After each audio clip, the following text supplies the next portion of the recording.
રાજ્યમાં ગરમી અને ઉકળાટ હજુ પણ રહેશે। હવામાન વિભાગની આગાહી અનુસાર 40 થી 43 ડિગ્રી તાપમાન રહેશે। સાયક્લોનિક સર્ક્યુલેશન સક્રિય છે।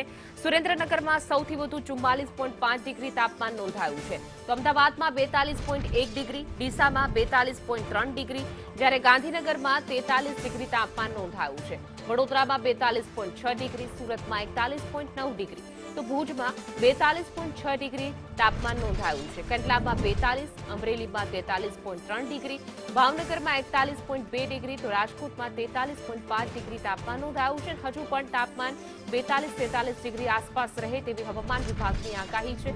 સાયક્લોનિક સર્ક્યુલેશન સક્રિય છે।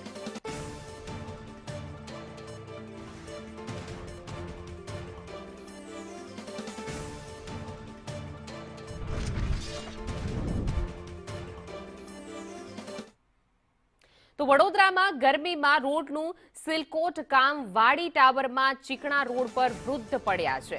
વોર્ડ નંબર 14ના નગરસેવક પણ હાજર હતા। શરૂઆતમાં નગરસેવક તમાશો જોતા રહ્યા। મીડિયાને જોઈને નગરસેવકે વૃદ્ધની મદદ કરી હતી। રોડનું એક તરફ આ કામ જે ચીકણો હતો રસ્તો, તેના કારણે આ વૃદ્ધ પડી ગયા હતા। જોકે ત્યારે નગરસેવક જે છે એ પણ ઉપસ્થિત હતા। ભર ગરમીમાં રોડનું સિલકોટનું કામ હાથ ધરવામાં આવ્યું છે, જેના કારણે આખો રસ્તો ચીકણો થઈ ગયો છે, ડામર ઓગળી રહ્યો છે, એના કારણે વૃદ્ધ જે છે તે પડી ગયા હતા। જોકે નગરસેવક પણ હાજર હતા।